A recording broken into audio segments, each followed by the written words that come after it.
Ano kaya pwedeng kainin? Ba't naghanap ako meron ako dito? Ayan, no?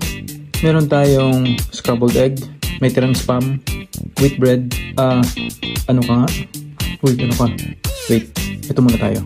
Yogurt, tapos, ano ka nga? Lettuce ka ba? Lettuce ka? Tapos, samahan natin ang ketchup. Kain tayo. Let's go! So, ilagay natin tong mayonnaise. Hindi. Ano to eh?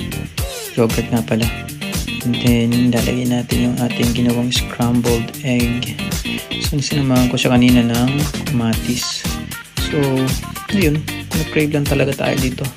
And yung spam na natira. At punit lang tayo ng lettuce. Hindi masyadong maganda yung kasi ko. Konting ketchup. At eto na. Pwede na tayong kumain. Voila! Tapos i-fold lang natin. Sobrang dumi na kamay ko dito. Tara, kain tayo mga pare ko.